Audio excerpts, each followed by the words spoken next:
সিরিয়ার পতাকা যখন খামচে ধরেছে ইসরায়েলি শকুন, তখন একে একে তার অনুগত বিদ্রোহীদেরকে খোলা প্রান্তরে বিজয়োল্লাস উদযাপনের গুরুত্ব বোঝাতে ব্যস্ত দেশটির ক্ষমতা দখলকারী হায়াত আত-তাহরির আল-শামের নেতা মোহাম্মদ আল-জুলানি।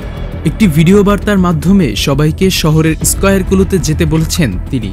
সেই সাথে দেশ পুনর্গঠনে এগিয়ে থাকারও আহ্বান জানিয়েছেন এইচটিএস লিডার। এইচটিএস নেতার আসল নাম আহমদ আল-শারা হলেও তিনি পৃথিবী জুড়ে পরিচিতি পেয়েছেন মোহাম্মদ আল-জুলানি নামেই। বর্তমান সিরিয়ার সবচেয়ে ক্ষমতাধর এই মানুষটি বিদ্রোহীদেরকে ফাঁকা ময়দানে গুলি চালানো থেকে বিরত থাকতে বলেছেন।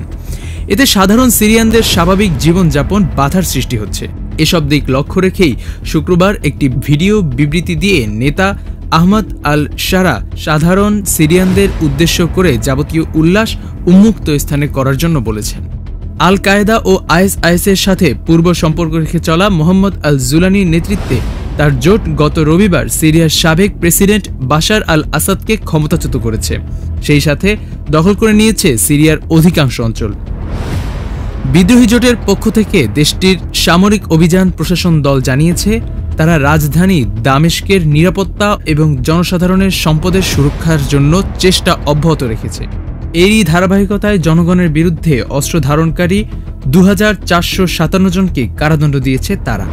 এছাড়াও এখন পর্যন্ত বিদ্রোহীরা একাধিক সিরীয়দের কাছ থেকে মোট 5648টি অস্ত্র বাজেয়াপ্ত এবং সাম্প্রদায়িক উস্কানি ও হুমকি দেওয়ার অপরাধে একই সাথে 1600 জনকে কারারুদ্ধ করেছে বলে জানা গেছে। তাদের দাবি, অস্ত্রগুলো নিয়ে এর ধারণকারীদের কোনো বৈধ উদ্দেশ্য ছিল না। অভিযান প্রশাসন সতর্ক করে বলেছে যে কেউ যদি সাম্প্রদায়িক ভিডিও পোস্ট করে তাহলে তার বিরুদ্ধে আইনানুগ ব্যবস্থা গ্রহণ করা হবে। গত সোমবার এক বিবৃতি দিয়ে প্রশাসন ঘোষণা করেছে, নতুন সরকার গঠনের পরপরই তারা কাজ শুরু করবে। সিরিয়ার সামরিক অভিযান প্রশাসন দেশটির জনসাধারণকে আন্ডারগ্রাউন্ড বা লুকানো কারাগারের অস্তিত্বের দাবি তোলা মিথ্যা প্রতিবেদনগুলো উপেক্ষা করার জোর আহ্বান জানিয়েছেন।